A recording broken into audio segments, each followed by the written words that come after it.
Listen, Never in my life associated the word boring with baseball. We know what's up. Me? Yeah. Famous? Yeah. And I'm like giddy over there smiling like, we're about to win this shit. Did everyone give you crap? Give me a good host story. I'm not picking it up. We both love the game. we talk about it every day. Can't get enough baseball. Having some popcorn, you're fooling around your phone. I'd have to wait in line for 3 hours. Hang on, because it's about to be a wild ride. There's no one from Canada I'd rather have on right now than Ben Nicholson-Smith of Sportsnet. No, actually, strike that, Ben. There's no one on the planet I'd rather have on. Wow. Right now. Wow. That is high praise, Rob. I'm glad to be on with you. North America, the world. Nobody. Wow. Just your 1A guest. This is good. I'm glad to be able to deliver, hopefully some baseball conversation in that case. Yeah, well, you always do a good job of it. I truly mean it. I always love talking with you. Toronto. But by the way, can you because you're our boots on the ground in Canada right now. We tried sending some baseballs and boring fans some stickers and stuff. Yeah. It was a problem. Have they? No way. Oh yeah. Wasn't there like a postal thing or something? Or there was. Our Canada Post workers were on strike for an extended period. That's right. I don't send a lot of real mail these days, but yeah. I mean, honestly, besides baseballs and boring, who does? Yeah. But my chief marketing officer, otherwise known as my wife, was very flummoxed by the Canadian postal strike. But it's settled, right? It is settled, and if you need anyone to ship those stickers across the border, I'm your guy. I'll do it. Can I tell you a quick story real quick? By the way, I've called this a quick story twice in the same sentence. But when I did the award-winning, critically acclaimed book, Chasing Steinbrenner, which was half about the Blue Jays, with J.P. Ricciardi following him around. So it was published in 2004, but the publisher... it was whatever. The publisher couldn't get it in Canada, which was bizarre since half of it was about Canada, a team in Canada. So I had to drive the books for the book signing to Toronto, and I got stopped at customs, and they said, "What are you doing with these books?" And I lied. I said, "I'm just giving them to friends and family." That's awesome. Yeah. Well, I have read that book. It's been a while actually since I read it, but I read that, and between yourself and JP Ricciardi, that's a couple really good storytellers right there. Well, if anyone wants to know about the inner workings of the Canyon Sturts led Blue Jays rotation in 2003, it was a good time. I don't want to get into it, but too much. But it was a good time, and I met a lot of great people with the Blue Jays organization who have either gone on to other things or still there. And so I really, really, really enjoyed that whole experience, and I enjoy every time I go to Rogers Center. Which, by the way, speaking of Rogers Center, I'm trying to get the image of how you explain this to me. This is going to be the expert pro segue, right? You know where I'm going with this? Roki Sasaki. So was this like a blurry Zapruder film, figure in the distance, Loch Ness Monster sort of thing, where we see somebody throwing who may look like Roki Sasaki at Rogers Center? And obviously that went viral or whatever. You wrote about it. You talked about it. Talk to me about, before we get into the Blue Jays and Sasaki, which I find fascinating. Talk to me about that dynamic, because this isn't Otani plane level, but it's pretty good. I like it. It is pretty good. So essentially, I've seen this video, and Shai Davidi and I wrote about it in a piece that just went up that you obviously have seen. So there's this video of a pitcher throwing on flat ground at Rogers Center. You see this sort of thing all the time during the season, just playing a little game of catch, maybe 50-60% effort, not maxing out by any stretch. But you can see a crowd of individuals behind the person playing catch, and it has the look of, you know exactly what I'm talking about here, Rob, but I'll describe it for people who haven't been at the ballpark in these settings. But essentially, you have these kind of team officials. They're just kind of lingering around. They're just kind of there. They're just kind of watching. And it's the sort of thing you might see in spring training if there's a pitcher coming back from injury. You'll see it if it's a big new signing. It's not the sort of thing that you see if they're, like if it's Brian Bayo of the Red Sox doing start number 15 in a 162 game season. No one's really watching him in that same way. Same with, Chris Bassett is starting game 145. No one cares. I mean, Chris Bassett cares, that people care, but it's a different level. So there was a kind of focus around this individual, and I couldn't see his face, but I could see his delivery, and his delivery is exactly the same as Roki Sasaki's. So you don't have to tell me, like, was this delivered in once, now that we know the mail strike has been solved, settled in Canada, was this delivered in a package saying, and cut out letters from a magazine? Like, how did you see this video? Oh man, that would be amazing. I'm still waiting for that day. But this was sent via text message, and okay. It's not something that we're able to share publicly for a few reasons. That's too bad. So I would love to share it, because honestly, I think if people saw it, they'd be like, and you do the side by side, which I've done, because Roki Sasaki posts videos of himself on his Instagram. So you look at the Instagram video, cue it up, look at this grainy, distant video. You're like, man, it's the same little pause, hesitation. It's a nice delivery, and boom, there it is. Like that's what you're looking at. I feel like Toronto is, maybe when it comes to off-season, picking through off-season videos / social media posts of trying to decipher where a player is. Toronto might be in the league. Yes. Right? Because the go-to is someone with a CN tower, showing the CN tower. I remember, was it Cody Bellinger's girlfriend? Yes. Girlfriend? Yes. Yeah, exactly. There was a post, and was that taken down? Was it? Yeah, I think that might have been a false alarm. I think it was posted and then it was taken down. So you're 100% right, Rob. Like, this is between the Otani stuff, the amount of times that we've heard of, hey, this player is visiting Toronto, the Jays, they had a meeting with Juan Soto. The number of times that there's buzz around this stuff, and then normally it doesn't come to fruition. The people I'm talking to still think the Padres and the Dodgers are more likely for Roki Sasaki. I haven't had one person say that they think the Jays are actually going to sign him. They got a meeting. They got a meeting. And believe me, there are teams who had thought they were going to get meetings that didn't get meetings. Right. And I'm not going to put this up with getting Otani to Dunedin, because I still say that was one of the greatest accomplishments in Blue Jays history. But still, like, they got a meeting. So let me ask you about the whole Sasaki news. Now, we're pretty deep in the process for this to start coming out, right? This sort of stuff.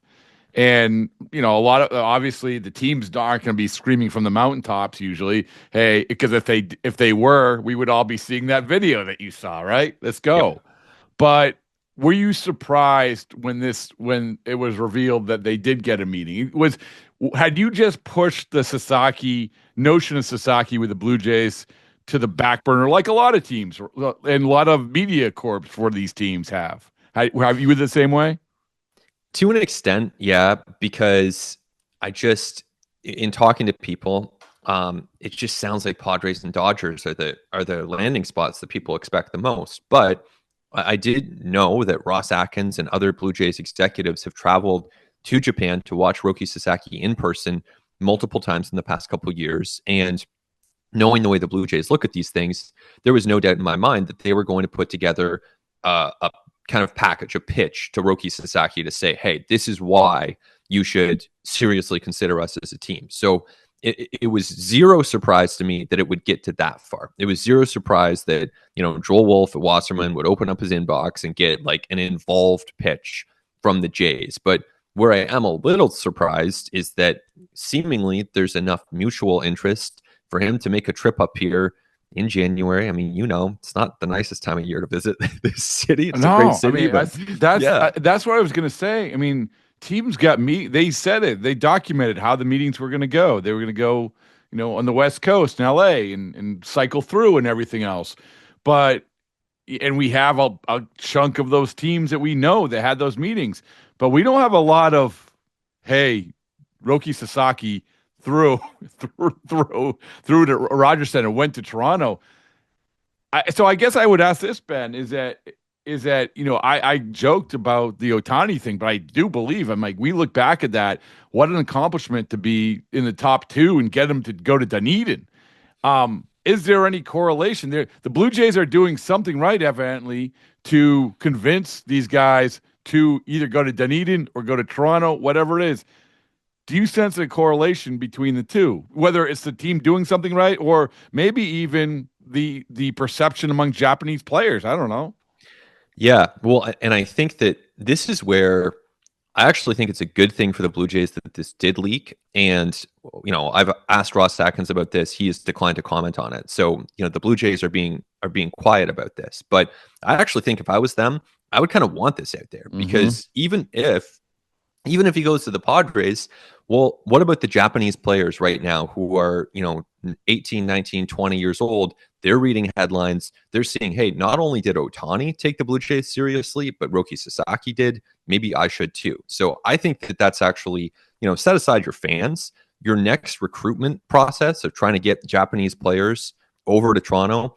I think that's a great thing. The Jays do have a really good kind of videographer team. I think they're good at putting together these pitches. Have they made good front office signings? Well, no, they're a last place team last year, so they need to do better there.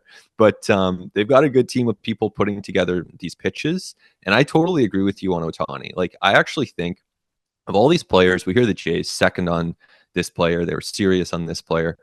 I actually think, and we saw Ken Rosenthal and Andy McCullough report that Otani left with like swag bags of Jays stuff from Dunedin, which I think is a great detail. And I've heard the same thing. And I just think this Otani, out of all of them, he actually might have been the one who really did have the Jays second. And people think the Jays were getting used. I actually don't. I think if Otani flew to Dunedin, Florida, you don't go to Dunedin without thinking that you know that well. Exactly. Yeah. And the thing is that you're right. How we've talked about this before, how different life would be in Major League Baseball if the Shark Tank guy didn't get off the plane and Otani did. Like how different that would have changed the landscape of so many things, obviously with the Dodgers, but also in the power structure of the American League. We talk about, well, the American League kind of stinks, or it's sort of mediocre. The Yankees made it to the World Series, good team, but really, really flawed team, as we saw. All of that, where Otani, not only do you have Otani in Toronto as a talented player, but then all of a sudden players want to go there. Vlad wants to sign there. No one wants to leave. The narrative of nobody, they can't get anybody to go Toronto is out the window. It was a year ago. It's weird to think about how things could change, right? Absolutely. And at that time, the Jays were perceived as a more desirable spot. They had just come off a couple playoff appearances, didn't win in the playoffs, but at least they had made it. Then boom, they miss on Otani. Last place team this year. Now it's a tougher sell. And from talking to agents, the Jays, hey, if they're really competitive, maybe you get fair value. If the Jays are a last place team and their farm system isn't bubbling up with the Christian Campbells and the Marcelo Myers that some teams have, then you have to overpay. And so obviously with Sasaki, it's a different story because we're not really talking about free agent dollars in the same way, but you're trying to land an Alex Bregman, a player that the Jays have at least some interest in. You're trying to land, Anthony Santander. You might have to give that extra year, or else you're looking at the second tier options. Yeah. So it goes back to, you talked about the perception and how the Sasaki thing is a good thing because it shows that, that somebody of importance who wants to play there. Jeff Hoffman, good signing. I don't think anyone's going to question that. You also took him away from a division rival in the Orioles, filled a tremendous need for that team. Really good signing. So that was a step forward, Ben, in the sense of you had the Blue Jays everybody thought in baseball, nobody wants to come there. They're trying to overpay. They can't even overpay. It's not working out. They're going to be disastrous offseason. Okay, but now you have Jeff Hoffman on there. You have the Loch Ness Monster video of Roki Sasaki. You have, and now you're hearing Bregman. Like Peter Gammons wakes up at 2:00 in the morning, starts getting texts about Toronto and Bregman. And so now, are we going to look at this in a couple weeks and say, all the crap we talked about the Blue Jays offseason, they ended up with one of the better ones? I mean, it's possible. But what do you think? I mean, what's the vibe you have in that respect? The vibe I have is they have to prove it. And, showing interest, okay, that's great. And honestly, I'll give them some credit for getting a meeting with Roki Sasaki. But at the same time, meetings, like, you're not like at a certain point. Practice meetings. Yeah, exactly. At a certain point, you have to progress beyond meetings. And the Jays know this. But Roki Sasaki is going to be a franchise-changing pitcher for someone. At this point, I'm more expecting that's going to be the Padres, maybe the Dodgers. If the Jays somehow do that, if they get Sasaki, their offseason's great. Like, period. That's it. But again, that's an uphill battle, despite having some chance to talk with him. So I think that the pathway exists, but they're going to have to do a lot better than they did last season when they kind of scrapped it together with Justin Turner and IKF and Kevin Kiermaier. They need some offense. They need someone behind Vlad Jr. who can hit 25 to 35 homers, and not a ton of those guys left out there. So, there's a lot in this fan base. There's a lot of doubt and kind of hesitation. People are not believing in this front office or in this team right now. Where do you land when it comes to the Bregman thing?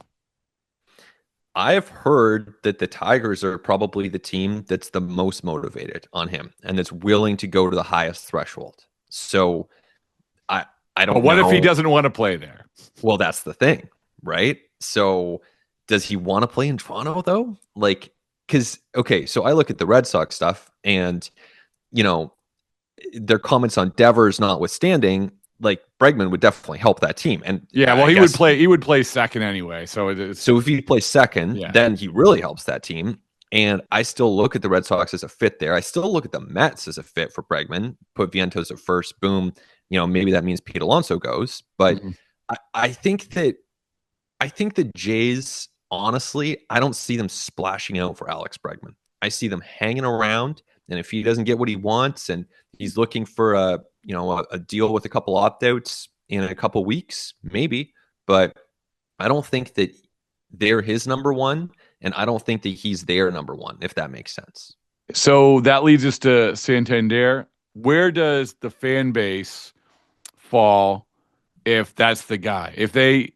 Because to me, Anthony Santander is a good player. He's had a good year, but his market sort of reeks to me of just a team coming in, giving him more, like the Blue Jays, giving him more, and him taking that and saying, hey, listen, this is the best I could do. It's not a 7-year deal. It's not with the big boys, but he's a valuable guy in a lot of ways.